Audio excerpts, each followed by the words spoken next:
Down. Happy Thursday, children. Oh, not for you.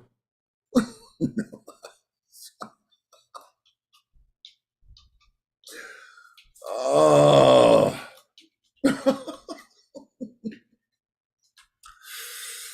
Oh, I found an old toy and I was playing with it. Yay. Laura's a little slow off the blocks today, but I'm playing with my toy and she's giving me the, Well, when you don't feel well. And I said to her, nobody likes an asshole when they're not feeling well. And she goes, right. Okay, well, as some of you probably know, one of our fellow children of the lawn passed away last night. Right. That would be Tommy Koch. Tommy Koch, friend of the show, friend of us all. Yep. And yes, taken quite suddenly and unexpectedly. Yep, he was out doing yard work, came in, sat down, his wife saw him, and the next thing she knows, he was gone. Now, there are two sides to that. Is it better to go that quick or is it better to know? I don't think you ever know. So if you never know, that means at any time, I used to have a teacher that said, until it's your time, you're invulnerable. And that's very true, meaning when it's your time, nothing you can do about it. So I will leave you with this piece of advice that I gave to another friend today, and that is, if you would find yourself thinking about somebody and saying to yourself, I wish I had said this, or I wish I had done this, well, don't wait, do it now, or do it soon. Yeah. Or if you don't, then don't regret it when you didn't do it and whatever. You have to show your affection for people in this life. You can celebrate after they're gone in any way that you choose. I mean, it's not for me to tell you how to do it, but I think if you say the things that you want to say.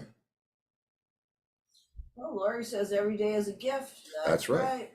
Well, Gene Cornish said that the past is history, the future is a mystery, the present, today is a gift. That's why they call it the present. Sorry, Gene, I screwed that up on paper. Well, anyway. So anyway, yes, So Tom, Rock in we're doing Paradise. this show for you tonight. Yeah, so we're dedicating the entire show To to Tommy Koch, friend of the show, friend of the band, friend of music, and one of the children of the lawn. So we're going to jump into Throwback Thursday with Kevin Hupp. Kevin is he's not just a drummer, but I knew him back in the day as a drummer. And like a lot of my friends, I don't get to see these people unless we're unless we're gigging. Most of the time that I ever got to interact with my friends was at like China Club or something, which was as much social as it was music.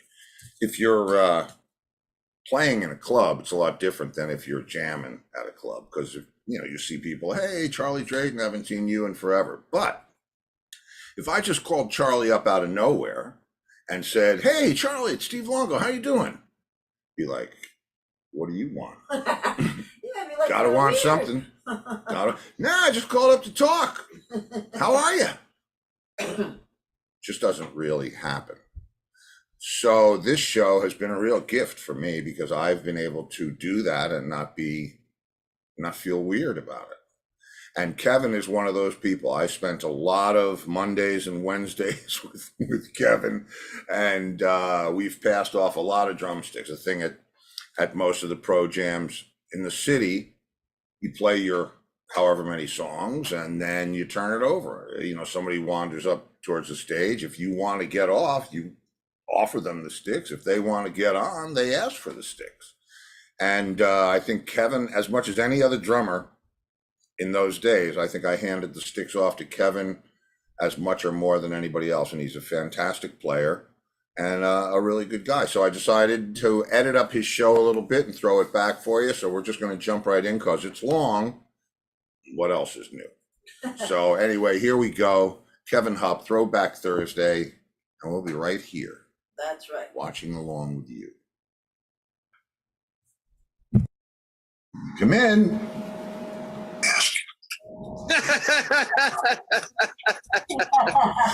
Just like the last time I saw you.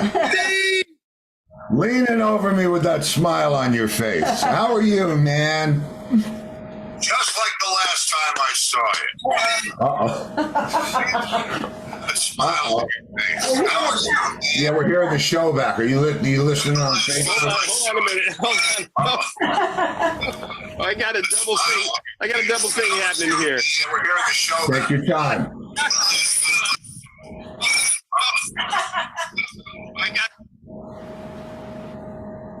All right. Now can we hear you? Wait, where am I? All right. Got to dial it in. Yeah. I was digging the video. It was cool, man. And first of all, it's great to see you, bro. I've been looking forward to this since Tedesco's show, and But let me tell you about that. All right. Here's the whole, and you'll get this more than most because you were there for more of these hangs than most people. But when I decided to do this, I said, you know what? That's what I miss. I miss, hey man, I miss that. I miss the, and catching up. Oh, I was out with this one. Oh, I was doing this, and it's not like it's. You know what it is, and I miss that so much about touring and just playing in general. Downtown, you run into And when Tedesco was on the show, I'm looking at his video and I'm like, wait a minute. Yeah, who's there? I know that guy. What? And it was, are you kidding me, man? And you sing great. Yeah, and who knew about that? And you're singing in the one video, and I'm saying, wait a minute. But there's no drums, the synapses are slow. Well, he was the synapses are slow. I'm singing on the whole record, dude. I'm the lead singer. Man, who knew? Hey, listen, props to singing drummers. Or are you not a singing drummer? Are you singing at without the drums, or are you playing drums too? No, I'm singing and playing live. And that, as you know, is freaking. Oh, I believe me, I know. I love that we sing and play. I had no idea. I don't think I've ever heard you sing before. No one asked me to. He probably never heard you sing either. Yeah, you probably never heard me sing either. Yeah, so we should sing together. There you go. Well, we play drums. I want to back up because you said something so cool on last week's show with Tedesco. The China Club days were just a level of here, that will never be ever experienced for anyone. And, you said something really cool is like, there was a number of drummers, and you were, I think, saying that in the opening statement that because I was watching on Facebook, and then I was like double videoing. It's like, but there were a couple of drummers that it didn't matter who was asking you to go into the office or the bathroom. Yeah. You would just say, wait, hold on a minute, Yep, exactly. You were one of those cats. Yeah, you were one of those cats. Charlie Drayton. Oh, Charlie. Oh, man, Charlie. Oh, right. Steve Ferroni. Ferroni. Man. It was like every time he got up on stage, it was like, Jesus, that's butter. It's butter. Yeah, but you know what was cool about it? The coolest thing about it is that everybody was there to do their thing. And it was like Ferroni didn't get on me. I didn't get on Alan Childs. Alan Childs didn't get on you. It was just everybody brought their own lunch, and it was awesome. And you know what, Steve, and this is, and once again, this is so great to have this conversation because we don't have that interference of, hey, let's go into the back, come on. We can actually talk about shit. Really? And it's like, and so, all right, so, picture you and me are in the office, we're sitting on the desk or whatever, we're leaning over, and we're just about to get into the conversation, and Mike Tyson walks in the room and picture, everybody, picture. Here comes Dominic. Here comes Dominic with the camera. Come on. There was never a complete sentence. Never. And if it was a complete sentence, you were probably breaking your teeth to get it out. But that was such a cool statement because that was the one thing, and Bobby fucking Chenard, Bobby Chenard. Yeah. No, you can use his middle name. But there was a handful of guys that if they were getting up, you're just like, oh, hold on a minute, honey. Yeah. Yeah, exactly, man. And that's, and I'll tell you the cool thing for me was because, coming up in a traditional guitar, keyboards, bass and drums, vocals band, I didn't get the pleasure of throwing down with the Uptown Horns until, and then to play with those guys or even just to listen to those guys when they were playing with you. I had Crispin Seal on the show, and he was great. And it's just what an amazing time. I mean, you're so right that one stretch of time there was so much music. I'm surprised that the sidewalk hasn't caved in there. I think it did, actually. They shut down 72nd Street. 75th Street. No, it was, and then moving down to Spodiotes and Nirvana and all those. Yeah. I mean, we hit that shit hard, and it was just phenomenal. Hard. And the thing about Spodiotes, that whole thing, man, that was insane what was going on down there. I mean, that was just, When you walk down that that's Laurie, by the way. You remember Laurie from China Club and Spodie's and everywhere else. Well, yeah, we've been together 40 years. She still let me stay indoors. You walk down that hallway, that alleyway that was inside the building to get to the VIP room. And it was like, and then there was the room inside of the VIP room. Well, that was the difference between Spodiotes and the China Club. It took a little bit longer. Yeah. Yep. To go both ways. Yeah. I remember one of the, I don't know, Matt would, or whoever was promoting, if you were having a birthday, come on, we're having Steve Longo's birthday. And Christopher Walken was upstairs where the pool table is. Yeah. Guys, hey. And I mean, it was like, you're kidding me. You sound just like that guy. Yeah. And it was just, what a circus. Just like a circus. That's right. Steve Ferroni. I mean, think about this. This was at the China Club, and there's no pun about getting stepped on here. He taught me the shuffle step. Have you ever seen him tap, Ferroni? No. Oh man, he can tap dance. My brother can dance, and he taught me the time step: shuffle step, shuffle step, shuffle step, step, shuffle step, and it's like a paradiddle, but it's longer. And I'll never forget it. We're in the office. I can't even remember who was there. It was one of those crystalline moments where you actually did connect with somebody, teaching me how to tap dance, and I never forgot the step. Yeah. Wow. So, if anybody ever calls me, anybody tap dance around? No.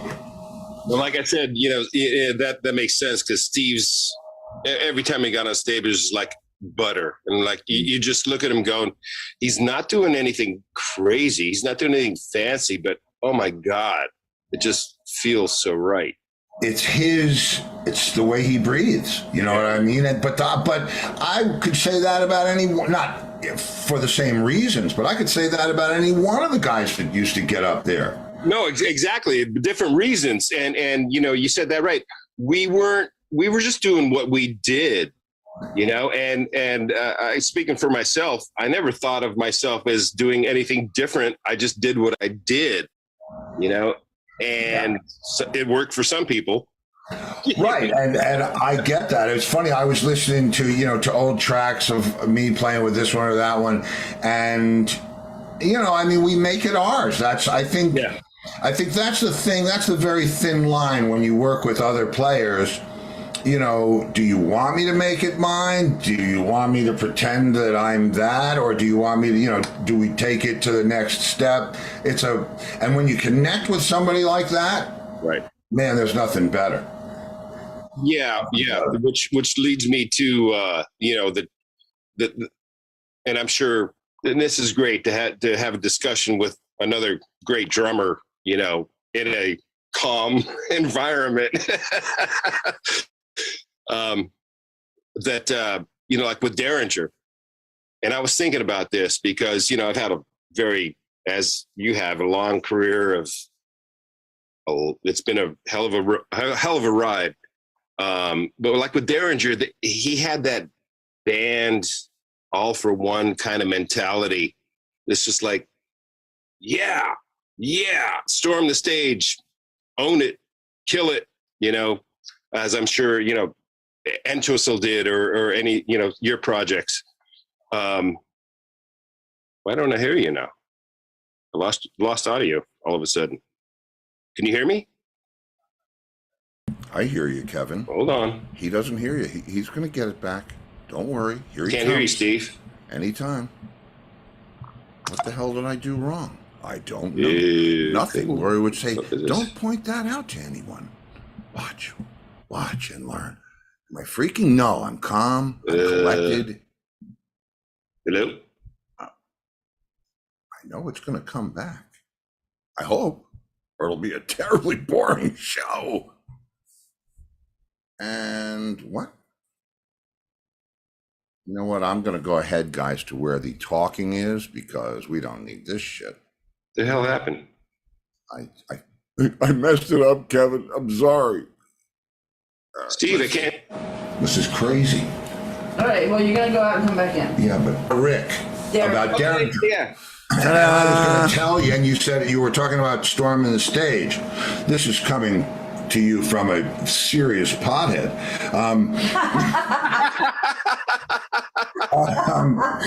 And I was about to tell you, you said, I'm sure Entwistle's the same way and blah, blah, blah, and he was. But I did a couple of gigs with Rick. Down here. Down here. In Tampa, Clearwater.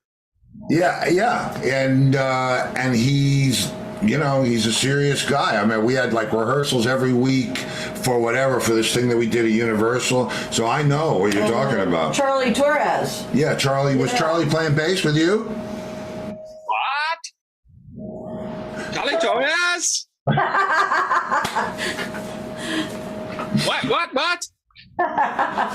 Yes, cool. Charlie was with us 99% of the time. Wow. Great player. Yeah, great player. And I was watching I like to watch some of these documentaries, now that we have 6 billion channels. There's some great music stuff on there. And I don't know, Alice Cooper, or one of them said, you're only on stage with a guy for like an hour and a half, and you're not really hanging out with him on the stage. But the rest of the day, if he's an asshole, it doesn't matter how good he is on the stage. Right. No, that's the thing that people don't realize. And that was the thing I was getting back to with Rick. And he came from, it was a band, we all hung, we did everything together when we were on the road. It was a freaking blast. It's how I grew up thinking that music should be made. Yes, by a tribe or a gang or a family. I couldn't agree more. That's because look, we all have the toys. We can make our music on our own. We can all be the master of our own destiny. But playing with other guys that get you, you get, not better than that. And there was never one time where Rick said, well, that's not what the record was, or this or that. As we're going back to that, it was like, make it your own, do your own thing. And it's just like, that's just so much fun and creativity and ownership when you get that ability that doesn't happen, and after Rick, when you start doing the freelance thing, and going out on tours with, the singer-songwriter du jour. Yeah. And it's like, this is not fun. No, when you're, and, people don't understand that either. They think, they think that anybody, it doesn't matter. I don't let them, they can think that. But no, the thing is it's like, this is not the collaboration. This is not a vibe that you've got 5-6 guys on stage that need to be on that same vibe. And sure, you're paying me to do a job, but at the end of the day, I'm doing the job because I love the interaction. I love creating something on stage. And if that's not there, then it becomes a job.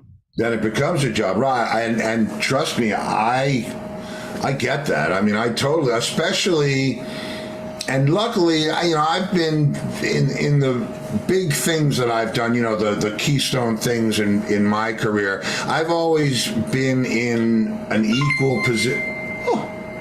I've always been in an equal position with whoever I was working with. Even when I had the pleasure of working with Rick, I didn't play any of his songs. We were putting a thing together and we were backing up. We used a keyboard player. We used Chris Clark on keyboards and Paul Pesco on guitar. And we put together a little band that could, and Charlie played bass.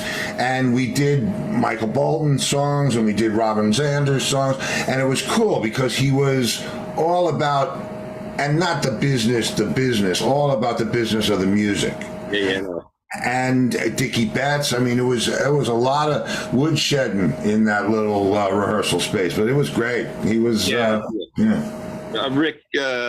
have the highest regards for Rick still to this day. Whenever he comes in town, I'll try and get backstage and give him a hug, and it was an awesome time. But the whole mentality, that 70s mentality of a band and a unit, exactly, just didn't go past that in the 90s with singer-songwriters, and I did a lot of tours with a lot of great talent, but they were singer-songwriters and there was no connection with the rest of the band. And it was just kind of started becoming a job, you know? Yeah. And I missed that. I missed big time, missed that. Let's go storm the stage. Man, yes. And, you know, even though, and John wasn't quite that aggressive about it until he plugged in. Then it was like, and I tell you what, he played the same for 5 people as he did for 500,000. Yeah. He was that guy. That's what he was. We did a show. We had I can't remember which tour it was, and it doesn't matter. But we had, you know, you get the tour book, and there's like 2 weeks in the middle of the whole season that are not booked yet. And the agent says, don't worry about it. By the time we get there, they'll be filled. Yeah. Okay. You got 2 tour buses. 2 tour buses, a truck, God knows how many crew, hotels, 3 drivers, blah, blah, blah, blah, blah. And let's add to that we were recording live every night because we wanted to release a live album. Okay, so let's take 2 weeks off and hang out in wherever, Kansas here. Yeah. So we could have hung with Stanley Sheldon. But so we said, you know, just book us anywhere, any place that has a stage and production. We don't care what it is. They don't have to advertise it. You know, we'll play for the door. We just need to keep playing. And we played, I don't even want to look at the names of some of these places. It's because I found them. Yeah, because Lori be looking, where are you? Well, we're in New Mexico. Okay, how about Juanita's Cantina? Okay, how many people does it hold? Wait a minute, I know that place. You don't. You don't. Post office was Juanita's Cantina. Yeah. I played there. Real well, so did I. And I think we altered the structure of the place. Yeah, Juanita's Cantina. All right, so wait, so how about the old post office? Did you play there? That was in New Mexico. Yeah, that one doesn't ring a bell, but that. Or Anderson's Fifth Avenue in Arizona. All right, now we're getting dark. Or what was the place in Dodge City? The Juanita's Cantina. You can't. Buddy, who'd you play there with? Yeah, who'd you play there with? I'm sure Derringer. You know? That's so funny. Yeah, I tell you what, he's a warrior, man. Oh, is it? You know, and we would, like you said, it didn't matter if there was 100 people in the audience or 1,000 people. We would storm the stage and fucking no holds barred, you know. No, and it really was that, because I remember even, you know, I got to tell you guys, Juanita's Cantina was like the smallest place you could ever want to be. And whatever you imagine it looks like in your mind, that's exactly what it looked like. There was some, look, we've all been through some crazy times in our life. And I remember I was touring with Leslie West, and we had been playing, you know, for a while together.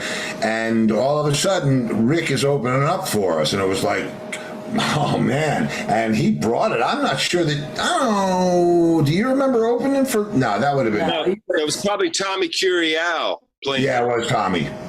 It was Tommy. So here's the backstory on that. Tommy was our road manager at the time that I was involved with Rick, right? Mm-hmm. Lovely freaking guy and a drummer.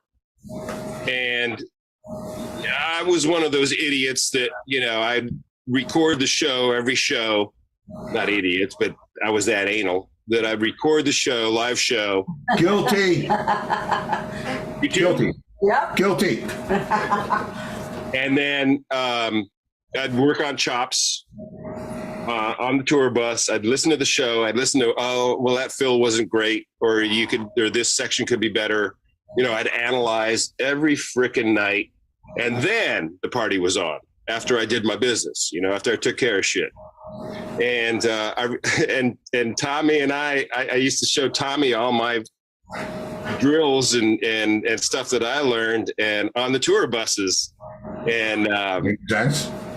And it was so cool that when I left, he ended up taking Phil on the spot, you know.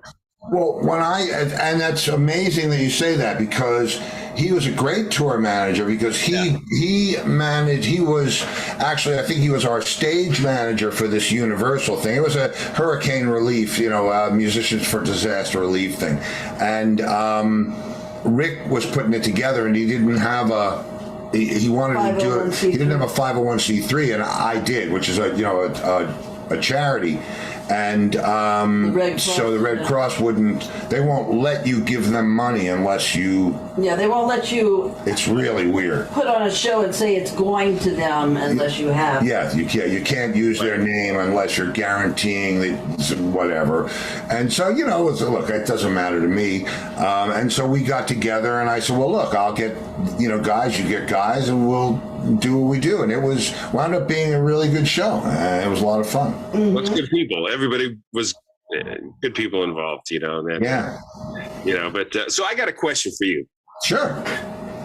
Because I'm sure you've been in the same position a million times. And this was one of the things that bothered me on the road with, say, Rick or Edgar,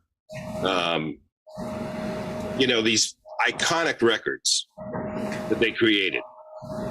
And fans would come up and say, have you signed the record? And my immediate always was like, well, but I didn't play on that record.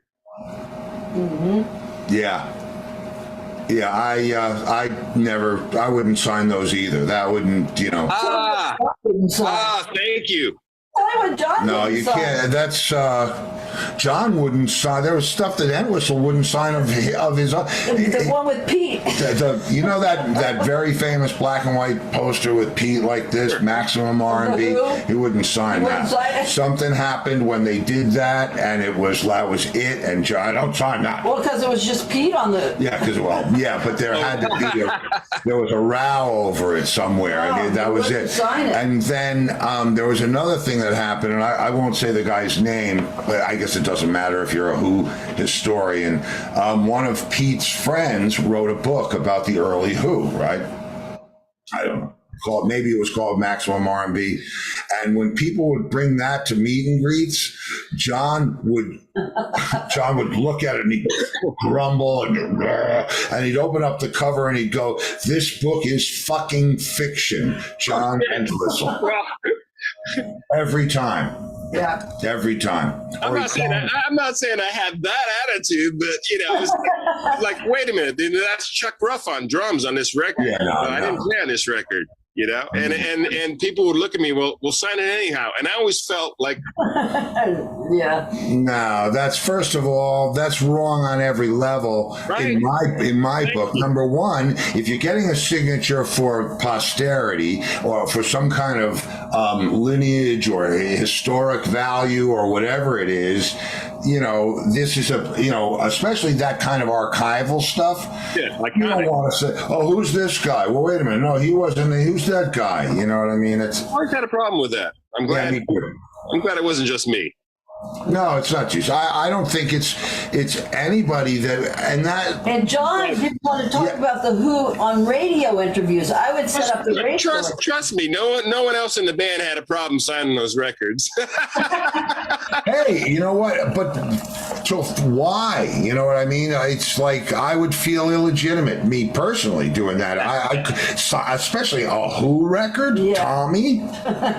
Will you sign this? I would say I really shouldn't. But I'll sign anything else that you have, or I'll we can put something inside it.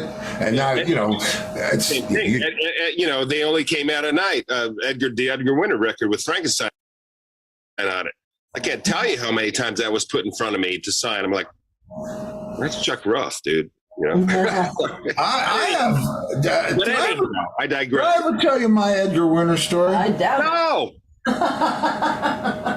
But he joined Derringer for many years, and I know. Oh, believe me, I know. They only come out. You know the white suit with the crystals that he was wearing on that cover of the album? Yeah. I have that suit in black. Do you know what I'm talking about? The one I'm talking about? I know the suit, the white one. What are you talking about? Black. I have the same suit. I got I'm sure he got it at Granny Takes a Trip, or was it Jumpin' Jack Flash? I have the same suit in black with the same. I mean, exactly. But that's not your Edgar Winter story. But that's not my Edgar Winter story. That's not my Edgar Winter story. You have the Voyetra to go with it? No. I do not. I do not. I used to wear it only on New Year's Eve, and after enough rhinestones fell off, I hung it up. But I still have it. That's hilarious. I still have it. So anyway, all right, here's my Edgar Winter story. I'll give it to you quick. CBS, you know CBS in town, right? You've heard this. I'm not going to bore you with it. Let's see where we are. Oh, my shit, whatever. I don't even know what's happening. Weird. I can't even tell it. What? And I said, "Hey, Edgar, you remember me?" And he goes, "Who is that?"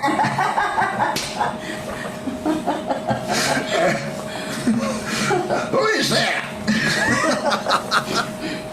And it was pretty funny. Somewhere there's an air check, and I'll get it, man. If I can get my hands on it, you'll laugh your ass off. He was a good guy, but he changed my world. Oh, that's a hell of a story, man. And Edgar, by the way, Edgar is an unbelievably talented, wonderful cat. Yeah. I can't even imagine how cool it was playing with him. That's. I think you have a link to a video. I don't know which I sent. There were so many of them. I sent Angus 3 or. Yeah, and actually the video that I chose to play out of the ones that I had, because there's never enough time, and I'm going to play it now so we can take that break. Yeah. But this is. What's that? The Edgar one? That Rick and Edgar? It's the one. It's from your album, your solo album.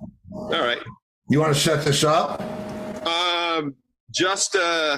It's me playing it, and once again, you're a frustrated. Spoiler alert! We cut the video out. And this track is from my solo record. I'm playing all the instruments, and hating my guitar playing and all that stuff. But you do what you got to do.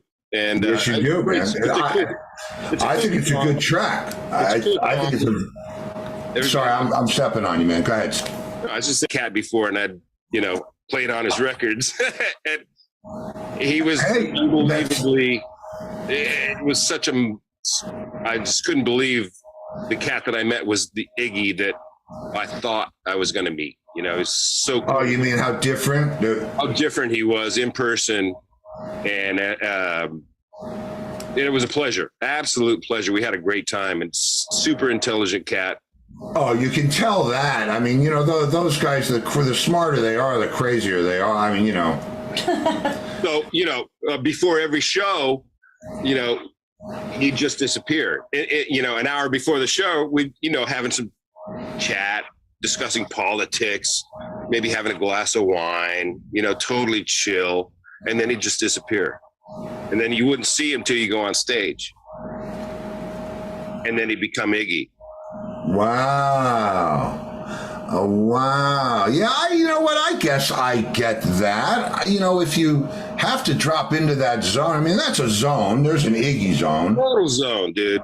And, wow, that must have been pretty freaking cool. It was unbelievable because, seriously, having discussions with him about world politics and, just like high level shit, you wouldn't think, son of a bitch, I'm sitting here with Iggy Pop talking about freaking politics. This is, it's going on. And then, all right.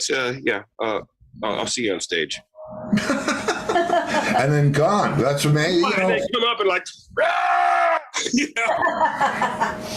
hey, man.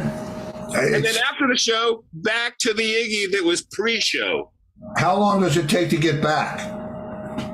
Well, I'd say it was a couple hours before we go back to the hotel. Then we'd all kind of rendezvous in the bar, and have a cocktail, and it would be business, back to normal. Yeah, right. Okay. Yep. All right, that makes sense. It was funny. It was really cool, but highly intelligent, completely different than what I thought I was going to get into, and a very cool dude.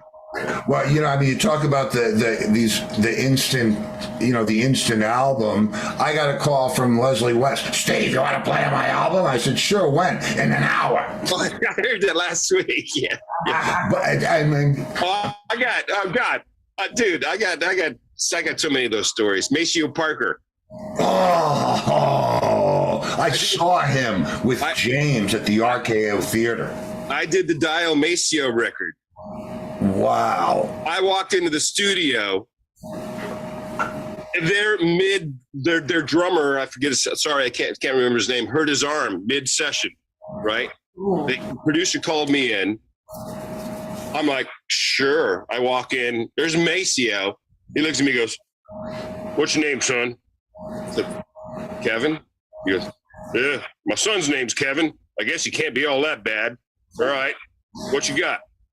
Sit down behind the kit, the other drummer's kit, because they were already up and into their record, and he plays a few notes. It's the cats. It's all the cats, and I'm just like absorbing all of this, thinking like, all right, I got to keep my shit together. And he looks at me and goes, you got the groove? You got the groove, right? I said, yeah, I got the groove, Maceo. All right, 1, 2, 3, go.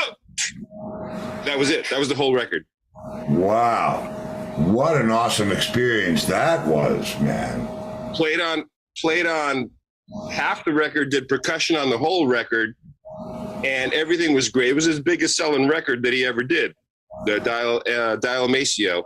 Prince was on, all kinds of people. It was like, but totally like, talk about last minute shit. It was like, but I just remember that you got the groove. All right. And he'd count off this, and I just hit a downbeat. Let's go. Man. Wow, that's what, isn't that what we're supposed to do? I mean, you're supposed to bring it, right? Bring it. That's what it is. You brought it. We brought it every night. That's, I'll tell you, it's funny, but, because Maceo Parker, the famous Flames, that's when I saw Maceo Parker. When James Brown came to my town, whatever was 60, God knows what, when he had the two drummers playing Vox drums. Yeah. And Maceo and the dude with the capes. And I mean, I saw it. And the funny thing is, my bass player and I don't know that we could have been more than 12, 13. So it had to be 62, 63, something like, or maybe 64. And we're the only two white faces and glowing white faces, or like real white, you know what I mean? And nobody bothered us. Nobody gave. I mean, we were too young to even think about anything. There was no, we just wanted to go see James Brown. And I'm sitting in, I don't remember, up in the front rows, third row, fourth row, some great seats. And James is doing his thing at the end where he takes his cufflink off and tosses it into the audience. And James Brown's his way over stage right, and he sees the two little white kids. And he says, okay, here you go, kid. And he throws the frickin' JB cufflink right at me. And I get up in slow motion, and I feel it hit the palm of my hand as 80 black women slam me to the ground. And James was smiling. And James was laughing his ass off. So Maceo Parker, that's what I, man, Maceo. That's the man. And how cool is it that we got to do these things, bro? It's unbelievably cool, man. And then I was thinking about that. It's just like that whole scene kind of changed. Studios closed down. Pro Tools took over. You have your own studio. I have my own studio. I have mine. I believe me. Here, I'll show you mine real quick. I think I can do that in short order. But this would be mine. Yeah, a blessing and a curse. Yeah. It just changed everything, but changed that. Hey, come down. Maceo's in the studio. Hey, come down. Do this. Say this. Yeah. Wow. Well, I'll make you feel better because I'm going to go play your track. Yeah. But you know what the Pro Tools engineer said to the singer? Perfect. We'll fix it in the mix. Wait, no. Sorry. That sucked. Come on in. With some Marshall heads in the background. Coolness. Yeah, that was all, homegrown video stuff here at my house. And then, And where is my house these days? Right at the top of Westchester County. I know it well. Brewster, I know it well. Salem. Where? Brewster, North Salem. Oh, Brewster, of That's where course. Mark Rivera Of lives. course, yeah, you're close to Mark Rivera. 2 miles around, 2 miles away from me. Yeah. It's a nice part of the world. I grew up in White Plains, so you know. Yeah, And then, I moved here from 48th Street and 9th Ave, and little shock there for you. woo! I remember the first like going out in the yard at night. It was like, shit, it's freaking dark out here. Yeah. I had a friend. We had a friend and his girl come over and spend the night at our house from We were in Queens. Putnam Valley, though. We were in Putnam Valley on the side of up on the side of a mountain, and he says, "I think I'm going to go outside and just take it in." It's a city kid, right? From Queens. From Queens, and all of a sudden he comes busting through my front door and he goes, "There's a fucking lion out there!" Like, Meanwhile, this was the toughest guy. He was like, this guy, it was just, and the lion. It was probably a raccoon or something. Right. Huge thing going off through the woods and tearing things apart. Yeah, squirrel probably. A dog. Well, great song. Yeah, great song, man. Oh yeah, it's a little fire of hope and positive. It gets dark, but there's always sunshine's going to shine sooner or later. Well, I like that he, reconnected the paddle and got on with it. I thought that was, I thought that was huge. That's literally right in the reservoir. I have a John boat right in front of my house on the reservoir. So it's like, utilizing all the assets of your local hood. But That's cool. Well, let me lay out a few little things here for you. First of all, man, I mean, I yell it for all the right reasons, and it's what you are compelled to do. Then you're a member of a very exclusive club, and it's I call it's like the mafia with a little less blood. I don't know. There's been quite a bit of blood on this end. Well, that's right. You played with Iggy, right? So I forgot about that. I forgot about that. And so the other thing, now that you are a life member of My Insanity, Friday nights are free for all Fridays, and you, of all people, when you can, the same key that you used to get in tonight on Friday between 7 and 8, you never know who you're going to see in there. And it's fun. You're always welcome. And I heard you say you had the studio. And so I'm doing this thing called Pass the Peas, where I'm sending rhythm tracks or whatever to the next guy, and he's doing whatever he does, and he passes the peas. Yep. You down for some peas? But, bass, vocals, percussion, drums, whatever you want. Well, if that's what it is, that's fine with me, man. I can do the percussion here. Let's see where it goes. Okay, so got some peas coming your way, and I trust that do you know Angus by any chance? I don't, but we've had some very, very funny phone calls and text messages back and forth. And I busted his chops. Like, dude, where the hell is Yap Hank? Yap Hank, yeah. I actually know where it is. It's in there. Not me. No, well, that's, and isn't that funny? Because you're probably closer to it in the city than I was in Westchester. But I'm glad you landed in Westchester, especially over there in Brewster. Nice part of the world. Yeah. Good people over there. Tell Rivera he owes me a sax track when you see him. Because I'm sure he's busy. His peas are cold. Peas are getting cold. Right. It's all good, man. I'm glad we're all. Are you working? You coming back a little? I'm doing everything I want to do. Can't do better than that. I'm with you. I'm loving every second of it. Cool, man. Oh well, now are you ready for? And I gotta tell you, man. I haven't seen you in decades. Enjoyed your shirt. Oh. Right?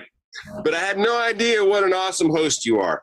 And, thank you, bro. Thank you. Spreading the love is like, dude, it's so much fun. He's such a great host, and he still got his hair. Most of it. Some of it. Is it on straight today? Hey man, listen. You know what? You look great. You look great. You look healthy. You look like you've loved your life. That's all good. It's all good. And still making music. Yeah, and man, isn't that, and we'll be making music until, we're not making CO2. So let me ask you the big 5 questions. Did you get the questions? Angus did his homework. He's a hell of a lad. Exactly. All right. Okay. I know some of the places you've been. I probably don't know all the places, but of all the places, favorite restaurant on the road, the place that makes you go, oh, we're playing Bangor. I can't wait to go to Louis' Lobsters. So that's that. There's a few of them, and my number one, you might know or have some insight to. There was a place in Ybor City, Tampa. Mm-hmm. I know it. Big John's Alabama style barbecue shack. Ooh. Oh. We'll have to put that on our list. Yeah, we're going to have to put that. I have not been. Oh, wait. What? No, that's not where Larry. Big John's. Alabama style barbecue shack. Okay. I Oh. don't know if it still exists. I'll look into it and we'll plan a sojourn. So that was number one, because I did, we hit that place. I remember twice just going like, oh my God, this is heaven. Oh man! And what did you get? The pulled pork or the ribs or what'd you get? The combo platter. The drummer's platter. Bring the meat. Look at his hands. Yes, I hear you, bro. I'm with that. The second one is saying you're going to notice a trend here. A place called Dreamland. Where's that? Is it the Dreamland? He's nodding his head. Now I can't remember if it was Birmingham or Kansas City. Barbecue. Another barbecue joint. Okay, yeah. I don't think I've. Charlie's. Yeah, see now for me, just saying, Hot Sauce Charlie's at the bottom of Lookout Mountain. In Chattanooga. Awesome experience. Not even a stand, a cart. Yeah, it was like a food truck. And another one, this one is for you, my dear friend, in San Antonio on the Riverwalk, Rudy's Worst Barbecue. WURST. Yeah, WURST. Rudy's I've been there Worst. many times. I never ate there. Oh my goodness. Well, you know what? The windows had black. Yeah, the windows are like, you can't see out of them for all the smoke on them. And they give you like a half a newspaper and a half a loaf of white bread, and there's all kinds. Yeah. Oh, we're going to have to queue. Well, down here, we've got a place called, it's not a place, it's a truck called Jonesy's. And I haven't done anything but their pulled pork sandwich, and it's, man. Their ribs once. Yeah, but it's the pulled pork sandwich. Yeah, they're pulled pork sandwich. Pulled pork's Carolina style. Wow. It's so good. Okay.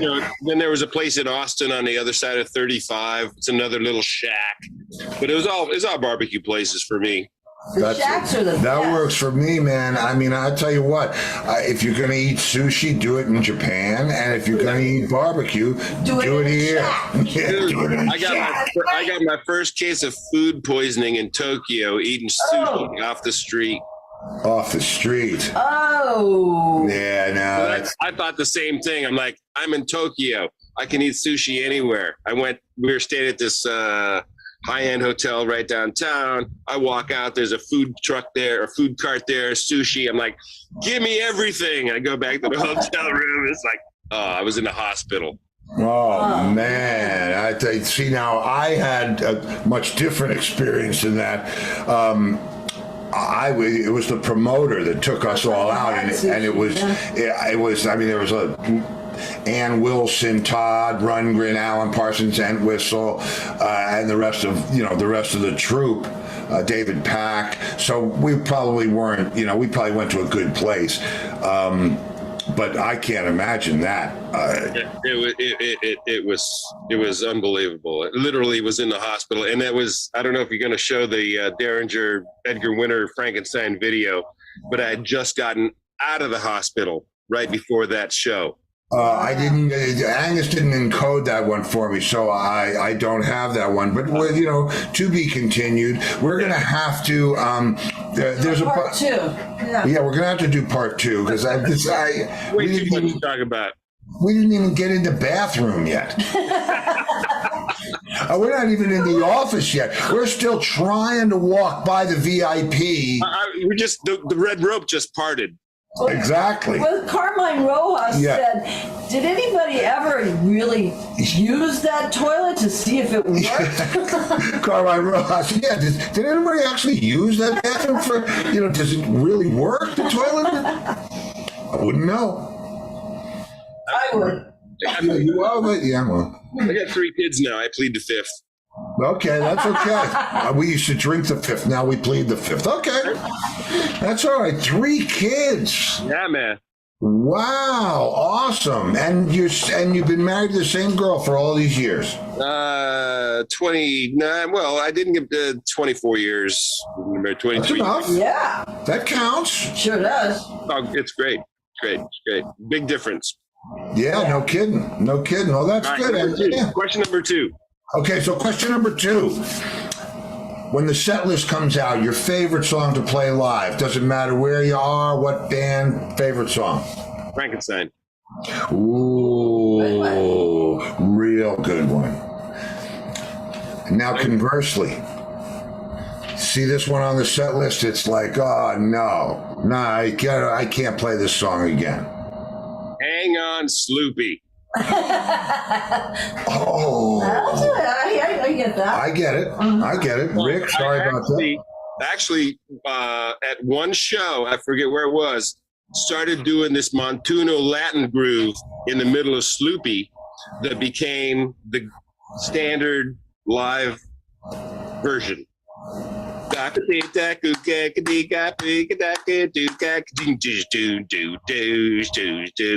Only because I was so bored with playing Sloopy. Well, guess what?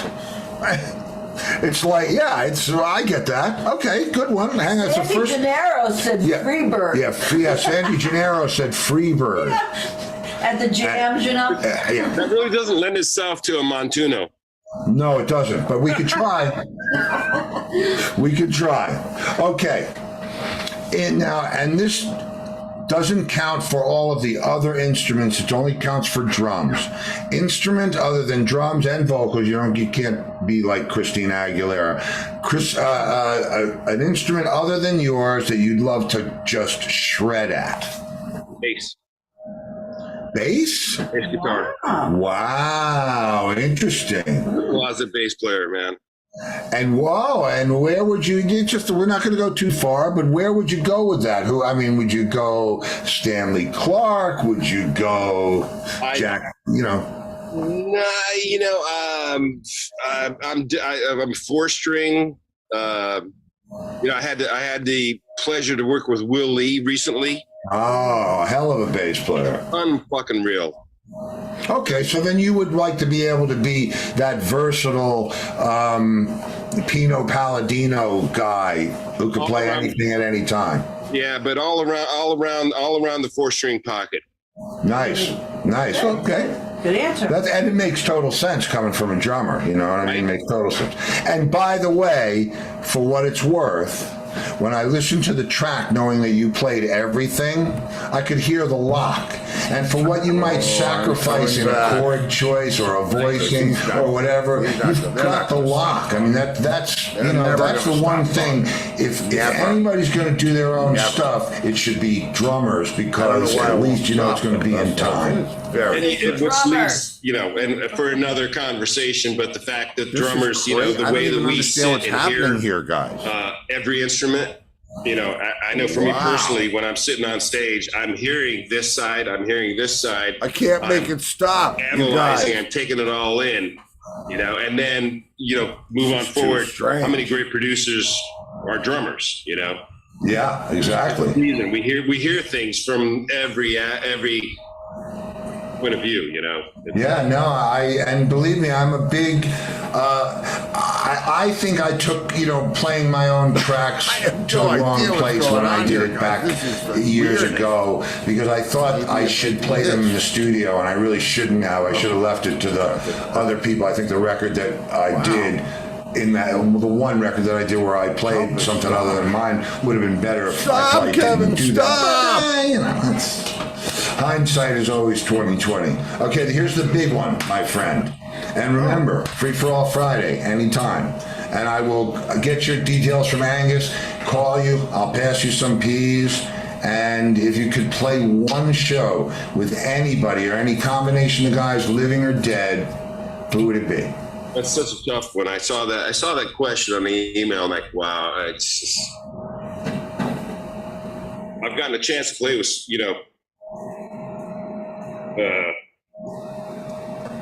I'm in sync. Robert Plant. Oh. Almost had a chance to do that.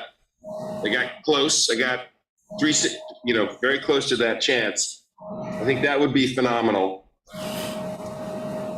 Hendrix. That's me. Yeah. Hendrix. Craziness, I don't know what's going on. Mitchell fan. But what else? Yeah, man. I loved Mitch. He was one of my first. Him, Dino Danelli, Gene Krupa. Okay, they're not going to shut up. I'm telling you right now, they're not going to shut up. Standard stuff. Oh, I already know the standard stuff. You play Vic Firth, right? Yeah, Vic Firth. Okay. And Peisty. Yeah. Hang on a second. And Sonar? Pearl. Okay, good gear. Master Series and Adam Smith. And so my big question, because you are in the age bracket where you can answer this with credibility. Gene Krupa or Buddy Rich? Krupa. Oh, yes. Yeah. Yes. I mean, it's like Steve Gadd or Dave Weckl, Yeah, no, I hear you. Steve Gadd called me on my freaking birthday this year. Oh. Did he? Dude. That was like, Man, all right, listen, I don't need guys, anything else the rest I of my don't life. know Steve what's Gadd called me to happening wish here. me You happy can- birthday. Just wait till We're next gonna have year him back when on the I show. call. Kevin Huck. I don't know if they can hear us. I'll wait. Okay. I'm waiting. Okay, but there's going to be a couple of things in between now and then, so we'll get. Man, this is a blast, Kevin. Man, wow. Oh, well, it must be over.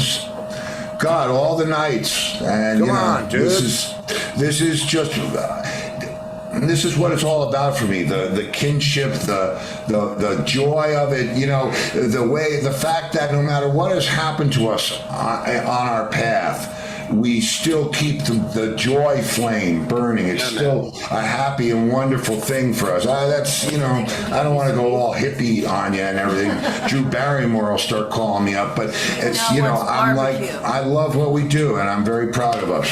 Well, thanks for creating a format to do just that, because I agree with you 1,000%. And like I said before, the fact that we don't have the interference of the party going on, we can actually talk about music shit and have a complete sentence. Exactly, man. And that's why Fridays are so cool, because it's like a whole room full of maniacs. But it's very controlled, and because everybody realizes you can't all talk at once. And man, it's fun. So you're welcome there anytime, and I will reach out to you in the coming days, and we'll get some peas going. And man, it's good to see you, bro. It's good to see you. You, Steve. It's been a minute, bro. Yeah, it has been a minute, but it won't be a minute more. I'm in. No, it's playing again. No, wait. This is Just like the last time I saw you. Oh, God. Guys, if I don't see you in the future, I'll see you in the past year. This is too much for me. I can't take it. Good night, everybody. Take care. Oh, wait.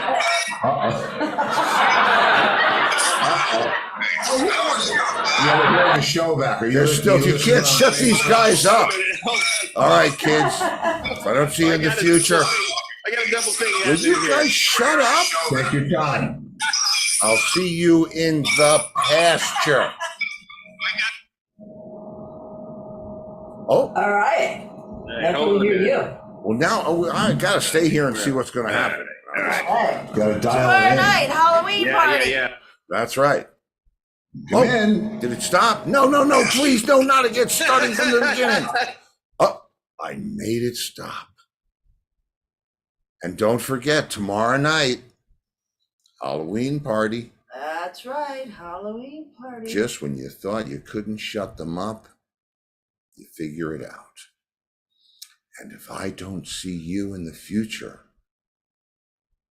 I'll see you in the pasture. Good night, everybody. I said good night, everybody. Okay, good night, everybody. Good night, everybody.